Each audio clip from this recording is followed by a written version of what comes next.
Field marshal Asim Munir chief of defence forces مقرر۔ صدر مملکت آصف زرداری نے فیلڈ مارشل کی بطور چیف آف ڈیفنس فورسز تقرری کی منظوری دے دی۔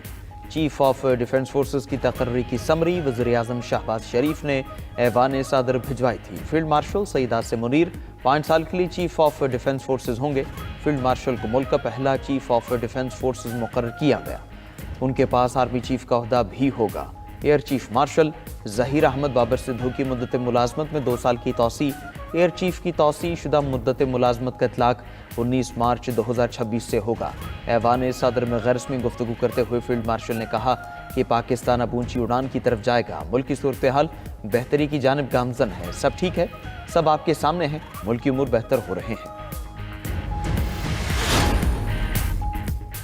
صدر مملکت اور وزیر اعظم شہباز شریف کی دونوں عسکری سربراہان کو مبارکباد۔ صدر آصف علی زرداری کا عسکری سربراہان کے لیے نیک خواہشات کا اظہار۔ وزیر اعظم شہباز شریف نے اپنے پیغام میں کہا کہ چیف آف ڈیفنس فورسز کی تعیناتی سے دفاع مزید بہتر ہوگا۔ تعیناتی عصری اور جدید جنگی تقاضوں سے ہم آہنگ ہے۔ فیلڈ مارشل آصم منیر کی قیادت میں ہماری بہادر افواج نے دشمن کو عبرتناک شکست دی۔ مارکہ حق میں شاندار کامیابی سے پاکستان کا نام پوری دنیا میں روشن ہوا۔ وزیر اعظم کی ایئر چیف ظہیر احمد بابر سدھو کو بھی مدت ملازمت میں توسیع پر مبارکباد۔ مزید کہا کہ ملکی دفاع کو مل کر ناقابل تسخیر بنائیں گے۔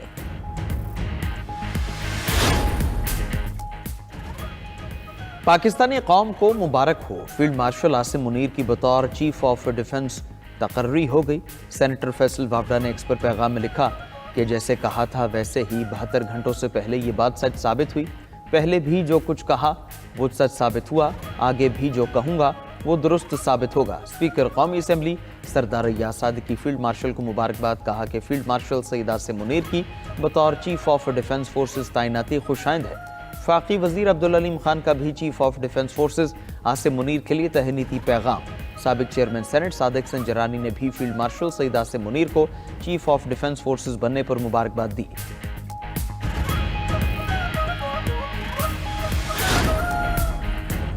عظما خان کی اپنے بھائی بانی پی ٹی آئی سے ملاقاتوں پر پابندی۔ حکومت کا اڈیالہ جیل کے باہر نقص امن پر کارروائی کرنے کا اعلان۔ وفاقی وزیر اطلاعات عطا تارڑ نے نیوز کانفرنس میں کہا کہ ایسا نہیں ہو سکتا، اڈیالہ جیل کے باہر روز تماشا لگائیں، جیل کے باہر غیر قانونی سرگرمی پر سخت کارروائی ہوگی۔ عظما خان کی بانی پی ٹی آئی سے ملاقات آج سے بند کر دی گئی۔ جس نے قانون کی خلاف ورزی کی اس کی ملاقات بند کر دی۔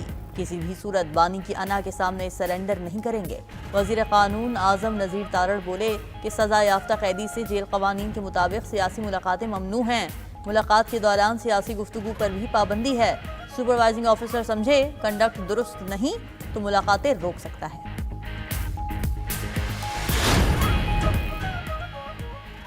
وزیر اعلیٰ خیبر پختونخوا کی 9ویں بار بانی پی ٹی آئی سے ملاقات نہ ہو سکی۔ وزیر اعلیٰ سہیل آفریدی، شاہد خٹک اور نعیم پنجوتھا اڈیالہ جیل کے باہر پہنچے تھے۔ جیل حکام نے وزیر اعلیٰ سہیل آفریدی کو داخل ناکے پر ہی روک لیا۔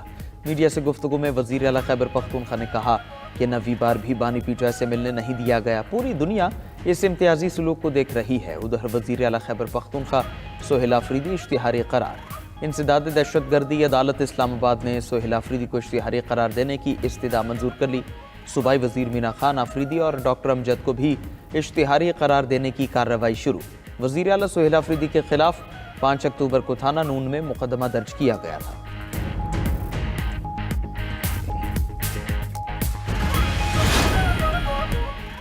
پاکستان کی برطانیہ سے عادل راجہ اور شہزاد اکبر کی حوالگی کی درخواست۔ وزیر داخلہ محسن نقوی کی برطانوی ہائی کمشنر جین میریٹ سے ملاقات۔ پاک برطانیہ تعلقات، سیکیورٹی تعاون اور باہمی دلچسپی کے امور پر تفصیلی گفتگو ہوئی۔ برطانیہ میں غیر قانونی طور پر مقیم پاکستانیوں کی وطن واپسی کے امور بھی زیر بحث آئے۔ محسن نقوی نے پروپیگنڈا کرنے والے پاکستانیوں کے خلاف ٹھوس شواہد دیے۔ گفتگو کرتے ہوئے کہا کہ دونوں افراد حکومت کو مطلوب ہیں، انہیں فوری طور پر پاکستان کے حوالے کیا جائے۔ آزادی اظہار پر پورا یقین رکھتے ہیں، لیکن فیک نیوز ہر ملک کے لیے مسئلہ ہے۔ پاکستان مخالف پروپیگنڈا کرنے والوں کی واپسی کے لیے برطانوی تعاون کا خیر مقدم کریں گے۔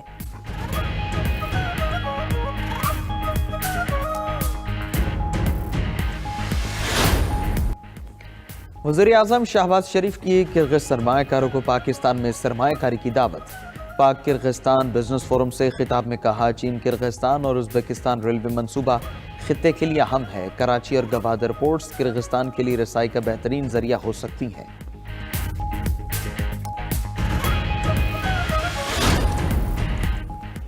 وفاقی وزیر خزانہ اورنگزیب کی زیر صدارت 11ویں قومی مالیاتی کمیشن کا اجلاس. مالیاتی امور کو آگے بڑھانے کے لیے ورکنگ گروپ بنانے کا فیصلہ. خیبر پختونخوا نے 7ویں NFC میں سابق فاٹا کی شمولیت کا مطالبہ کر دیا. دہشت گردی کے خلاف جنگ کا حصہ 1% سے بڑھا کر 3% کرنے کا مطالبہ.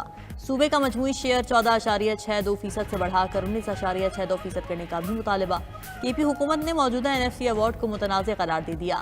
KP کے ساتھ ساتھ سندھ حکومت نے بھی صوبائی شیئر میں کمی کی مخالفت کر دی.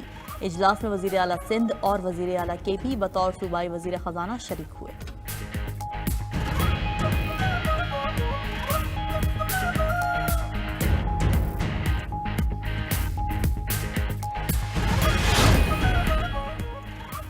NFC اجلاس میں خیبر پختونخوا کا مقدمہ سامنے رکھا. قبائلی اضلاع کو ضم تو کیا گیا لیکن ان کا شیئر ہمیں نہیں ملا.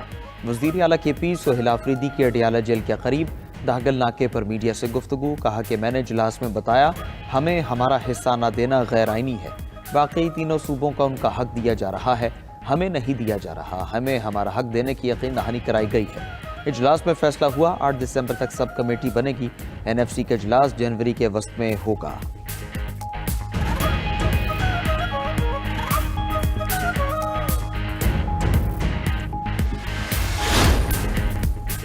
روسی صدر ولادیمیر پوٹن 2 روزہ دورے پر بھارت پہنچ گئے. نئی دلی ہوائی اڈے پر روسی صدر کا ریڈ کارپٹ استقبال.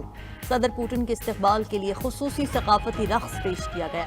بھارتی میڈیا کے مطابق دونوں ممالک کے درمیان لڑاکا طیاروں کے معاہدے پر بات چیت ہوگی. ایئر ڈیفنس سسٹم سے متعلق معاہدے بھی ہو سکتے ہیں.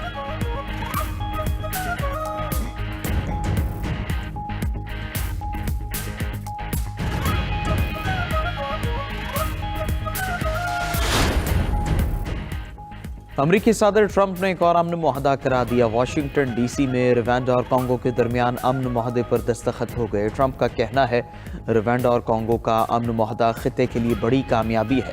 پرامن افریقہ دنیا کی معاشی ترقی کے لیے ضروری ہے. دنیا طاقت سے نہیں مذاکرات اور سمجھوتے سے آگے بڑھتی ہے.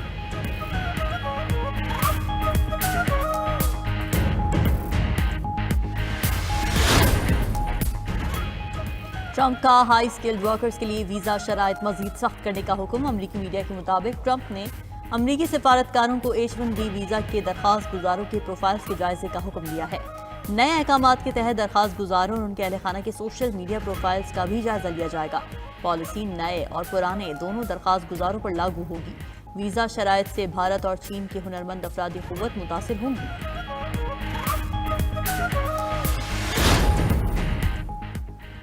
برطانوی یونیورسٹیز کے ویزا قوانین مزید سخت. پاکستانی اور بنگلہ دیشی طلبہ کی بھرتیوں پر پابندی لگا دی. فائنینشل ٹائمز کے مطابق نئی پالیسی کے تحت ویزا مسترد ہونے کی شرح 5% سے کم رکھی جائے گی. بنگلہ دیش اور پاکستانی طلبہ کے ریجیکشن کیسز کی شرح زیادہ ہے. برطانیہ میں متعدد یونیورسٹیز نے انڈر گریجویٹ درخواستیں معطل کی.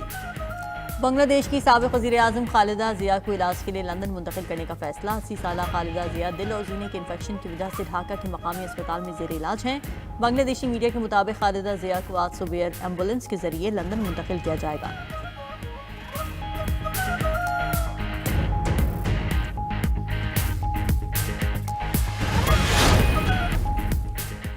پاکستان میں موسم سرما کے بادل برسنے کو تیار. خیبر پختونخوا میں آج سے بارش کی پیش گوئی. PDM نے بارشوں کا الرٹ جاری کر دی. پہاڑی علاقوں میں وقفے سے برفباری اور بارشیں بھی متوقع. پشاور سمیت جنوبی و وسطی اضلاع میں بھی بادل برسیں گے.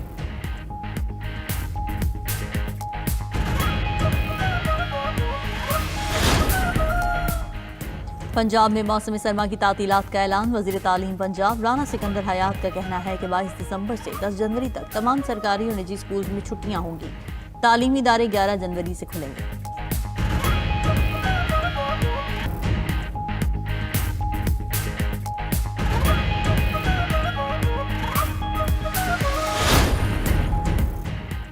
اسرائیل کی غزہ میں جنگ بندی معاہدے کی شدید خلاف ورزیاں. رفح کا علاقہ ایک بار پھر فائرنگ اور دھماکوں سے گونج اٹھا. اسرائیلی حملوں میں مزید 2 فلسطینی شہید ہو گئے. صہیونی فوج نے اپنے 4 اہلکاروں کے زخمی ہونے کی تصدیق کر دی. اسرائیلی وزیر اعظم نے اپنے جرائم پر پردہ ڈالنے کے لیے حماس پر معاہدہ توڑنے کا الزام لگا دیا۔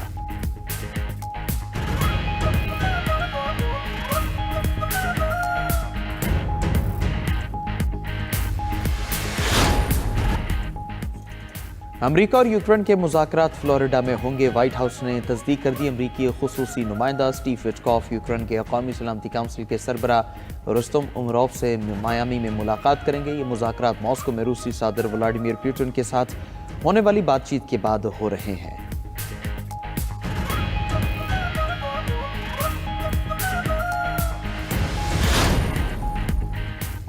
روسی خطرے کے پیش نظر ناروے نے برطانیہ کے ساتھ دفاعی معاہدہ کر لیا۔ دونوں ممالک کے دفاعی وزراء نے معاہدے پر دستخط کر دیے۔